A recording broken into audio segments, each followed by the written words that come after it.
Chutes and Ladders Crown Jewel review. Hey everyone, my name is Jason. I'm Desiree Josen.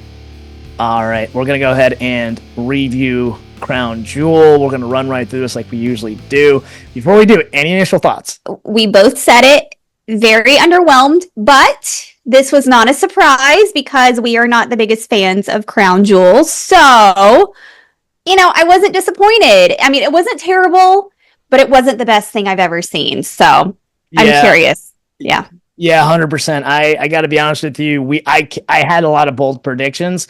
I wish at least one or two would have came true. It didn't. They were very vanilla. I think one thing we kind of said before is they played the baby faces, and that's literally what they did to the show. So this was basically a house show. They didn't really need an event, but it's a house show overseas. So that's honestly my overall analysis of it. Yeah, but my very initial thoughts at the very end was they played it very safe. They're way too safe, and I think they could have had more fun. But first match, we had the new Bloodline versus the old Bloodline. What are your initial thoughts on this? Okay, first thing was I was surprised that they made that the first opening match. Yeah, our order was not right. When I heard the Bloodlines entrance music, I literally stopped and I was like, really? Okay. And then what I thought was really funny is the entrances took so long. It took like a good 15-20 minutes before the match started because I left to go do something and I'm like, oh no, I'm gonna forget. I have to, watch it. And then they were still doing the entrances. So I expected a lot more out of this match. I felt it was a little slow. Yeah. After seeing SmackDown and Raw, I knew Sammy was going to come out, but I didn't think during I was like, The Rock isn't going to appear for any of this, just because it's the initial match anyways. So it was okay. They had some really good spots in it, but I was kind of underwhelmed. Yeah, 100%. No Rock. I don't see why Sammy fits in at all. I don't think he did originally. The only thing that really surprised me was Solo was able to get the pin over Roman pretty cleanly. I thought that, hey, look, now they're trying to push Solo. We've always thought that, but by him getting that credible win over Roman, it really solidifies it. I was overwhelmed. Underwhelmed by the whole thing. Jacob Fatu, the werewolf, the werewolf seems to be getting over. People love him. I thought his performance really stood out. Overall, though, I'm going to give this a C+. Same. One thing, I'm just not believing the old Bloodline. I'm not believing that. And it's, you could see it now, and I don't know if they're trying to throw us off a little bit with where they're going, with Jay being a little uneasy with Roman. And it was huge when Roman said yeet on SmackDown, but, he came out separately. I started to wonder maybe Jay would want to be the tribal chief. Right. Since he's got such a huge pop. So I can see that maybe coming. But with Sammy, obviously they're going to go back to where they were previously. I don't know. And I feel like this is going to lead to Survivor Series with them doing a 4-on-4 match again. More than likely. But I don't think, the whole purpose of Bloodline is they're related. Sammy's obviously not related. It was a C. So I went C+, you went C. All right, yeah, very average. Okay, next one is the Fatal 4-Way Tag Team match with the women's. Couple of good spots, but played it safe again. All right, what do you think? In the beginning, I was like, okay, this is very standard. Towards the end, it got really good, but that's when everyone does like the show off where everyone rolls in and does their finisher and the crowd goes crazy. I did like the end. I literally laughed out loud when Piper landed on Chelsea and Chelsea just made that face. It was just so funny. I think she's just my favorite of all of them, but I did like some spots where Lash like threw up one of the girls from Damage Control and just like tossed her like a rag doll. But I mean, I wasn't surprised that everyone retained their title. So of course, Bianca and Jade kept their titles. So it was okay. I would give it a B. Yeah. B, yeah, yeah, I'll give it a B. I will. I don't want to diss the girls like that. I thought they all brought a very strong performance. They went vanilla. There's no teasing of the split that we thought. So they're going to be a tag team probably for a little bit more. I think we see it coming. I thought it would have made more sense to have them split and eventually set up that feud for Mania, but we'll see. But yeah, I'm going to go ahead and give it a B as well. Yeah. All right. So Seth Rollins versus Bronson Reed. I didn't see how this match made sense given their skill sets. They brought a lot of energy. I'll give them that. But all right, let's hear what you have to say first. I mean, and we always said this, and we agreed on this a couple of weeks ago. Seth is Mr. Crown Jewel. He always has really great matches. I think he did his best with what he had with Bronson. It was a little bit more of like a David and Goliath kind of match. I just don't. Something about Bronson, I'm just not feeling. He reminds me a lot of Earthquake. I would love to see them put him together, like redo something similar to the Natural Disasters and do something like a big man tag team like that, maybe with, what's his name, Braun Strowman, even Otis. I don't know. Yeah. That would be fun. But with him and Seth, it was decent. It was a show. And, I'm glad Seth won, but I feel like they're going to continue this feud. Like a 2 out of 3 fall kind of thing. That's what I'm kind of worried about, and I don't know where exactly. And I don't know if I like it. Yeah, same here. I don't think they fit at all. I think the whole point was to get Bronson over. Do you think they'd achieve that purpose? Yes and no. I mean, I wouldn't have really watched that match had it not been with Seth, or it may not have been as, entertained. But I don't know. You can put a guy over only so many times or so many ways. I don't know. I just feel like they may need to go back to the drawing table and redo something with this story. Yeah, I'm actually 1,000,000% with you. What grade would you give this? Maybe a C+. Yeah, C+ sounds right. All right, so next one, Nia versus Liv. Okay. All right, look, when SmackDown came, I honestly was like, oh, okay, wait, they're kind of going to tease that there's a cash in, and then in reality, you're gonna have Tiffy turn and stay friends with Nia and cash in, cashing on Liv. None of that happened. We both kind of said if there's no cash in, this is not going to be an underwhelming match. I think it was. It was. And I loved that even during SmackDown, Tiffany was kind of eyeing Dom, saying, if I win, I get him. What a missed opportunity. They could have done so much stuff with this. And I thought, okay, if we're going to hold this out and not have her turn against Nia, and I've grown content with her going after Liv, which, okay, I'm okay with that. And then kind of teasing that, and I get it, they're teasing, they want us, this is the conversation that they want, but I'm getting tired of it. I want Tiffany to cash in. And I even thought the entire match was slow. It just wasn't believable. And I mean, yeah, I said Liv was going to win, but with interference. And obviously that's the only way she's going to beat Nia. But then I'm like, Liv, you really want to win this way?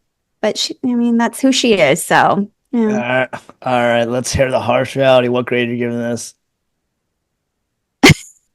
I don't think I'm going to go that bad. Maybe like a C-. All right, yeah, C- for me. You passed, but not by much. Like I said, they showed up. Yeah, they could have done. Yeah, and here's the thing: if you want to cater to the baby faces, the crowd could have erupted if there was an actual cash in. This could have been the opportunity for that. So, And speaking of that, I mean, I wasn't shocked, but I was by how much of an applaud that Liv got. Even when she entered, I was like, oh, she yeah, is really loved over there. So missed out on a great opportunity. All right, so the next match, Randy versus KO. I gotta be honest, this feud does not do it for me. They tried so hard to blur the lines between kayfabe and reality. It's missed from the get go. They had a no contest. It was kind of fun, but listen, you're the Randy guy, so what do you think? you know, I just I like the sneak attacks from Kevin. This is the third time, and he's like going after his leg, and I'm like, Randy, turn around. You can hear that boy. And but it's just aggravating because this is one match where I was like, just beat him up and get this over with, so you can move on to Cody. You were just cracking up. I'm just died laughing. Because it's funny. It's actually true. How are you not going to hear a 250-pound, almost 300-pound guy like behind you? Come on, bro. And it made me, I threw my hands up and I was like, ring the bell, just let them do it. And then they started, stunning and then RKOing officials. And I was like, God, what are we doing? And then it turned into like a whole like street brawl. And I don't know. Anytime I see Kevin do things, I just feel like it's a toddler wrestling. So like when he runs and jumps and leaps and falls on Randy, I'm like, oh, it looks like, some young kid playing with Randy. It's not believable to me. Yeah. And I going back to this was basically a house show, or if anything, a televised Raw or SmackDown. That's what this was. I'm going to give this for the first time ever in Shoots and Ladder history. I'm going to give this an incomplete, an INC. Do you have a grade for this? Because it wasn't a complete match. It wasn't anything. And you know what they're going to do? They're going to lead this to Survivor Series. Yeah. They're probably going to put him in like a Hell in a Cell and say, Randy, you go crazy on him. All right. So do you have a grade, or are you going incomplete also? You know what? Because I love Randy, I'll do a C-. This is ridiculous. It wasn't anything. It actually should be an NA because it didn't even start. So we'll do that. All right. You giving for the first time ever, you're giving an NA. I'm giving an INC. Yeah, this was an absolute mess. Not applicable. Okay. Now we have the U.S. champion match, which I was very confused by why they had this as a second to last. LA Knight, Carmelo, and Andrade. And for all the listeners out there, we always tell you to please DM us. I'm going to read a direct message from one of you. Okay. I find it cute how you bleeps think that LA Knight is actually losing his first PLE defense. Everything he went through this last year just for not even a 100-day reign. GTFOH, which I'm pretty sure the audience knows. I'm pretty sure you know what that means. They even gave him a custom belt. I encourage all DMs. I will say, hats off to you, bro. You actually called this because we actually, in our predictions, we had a much better finish, which would have elevated LA Knight. Instead, they went vanilla. What do you have to say about this match? Us cuties were wrong.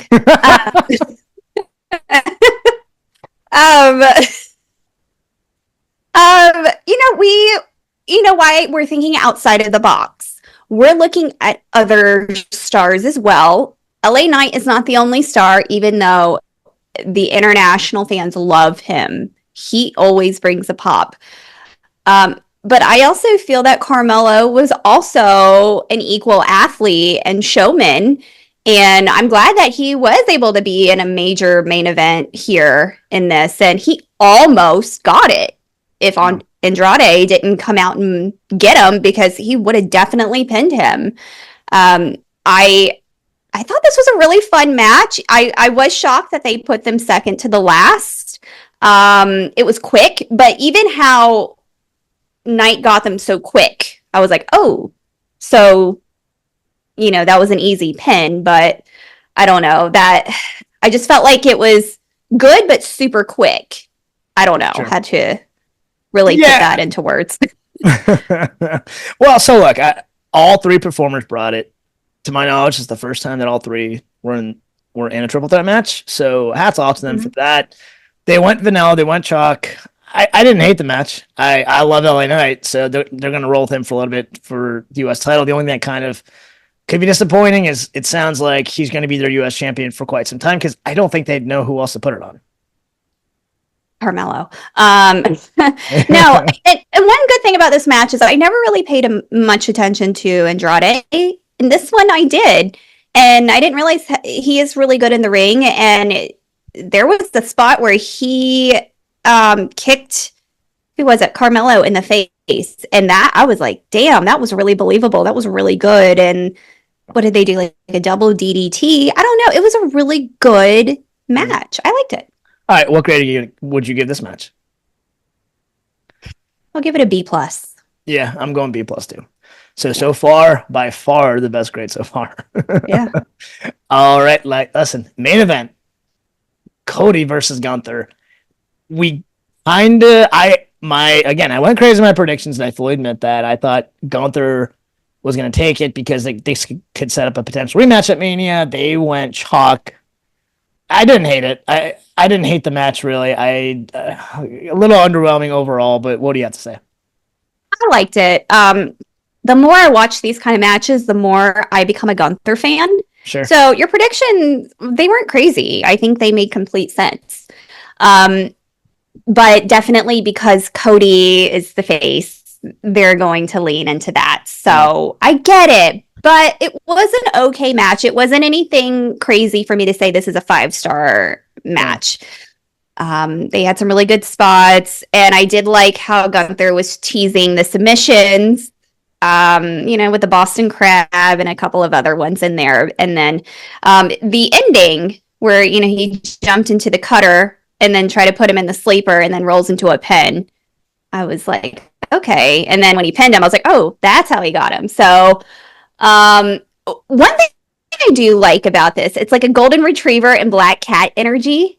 So it's just fun to watch. And with Gunther, he is a really good athlete. He has good sportsmanship. And what I've noticed now is even when he wrestled Randy and now this, at the end, even though he was pinned or he lost or he won, he'll get up and shake their hand and say, it was a good match. Yeah. So I like that. So. Exactly. And I think potentially for the future, this could turn him face. Yeah. Because he's really growing on me where I'm like, towards the middle of the match, I really wanted Gunther to win. Okay. Fair enough. All right. What grade are you going to give this match? Maybe like an A-. Okay. I will give it a B. Yeah. All right. That being said, compiling all the grades, what grade are you going to give this? I think so far this is probably the least favorable PLE of 2024. What about you? Agreed. I came in with very low expectations, even though the card, I was like, oh, this is promising. But after them playing it very safe, it was very average. And, so I'm going to give it a C. Yeah, a C sounds fair. Look, this could have been a house show. This could have been a Raw or SmackDown. They went very, very safe. I keep saying house show because generally speaking on house shows, they like to have the faces win also. Mm-hmm. So, yeah, this is very vanilla. So that being said, look, we had low expectations. They kind of met our expectations, so not the worst. Yeah. I mean, the crowd was hot. International crowds are amazing, so they make these events so much more fun. They're so into it. 100%. That's one thing. The crowd, you get a name. As for the actual event, we get to see. Mm-hmm. All right. All right, that actually wraps up this episode. Please DM us if you want to send us funny messages. Feel free to do so. Please also like, share, and subscribe on both YouTube and Spotify. Once again, my name is Jason. I'm Desiree Josen. All right. Until next time, let's. Bye, friends.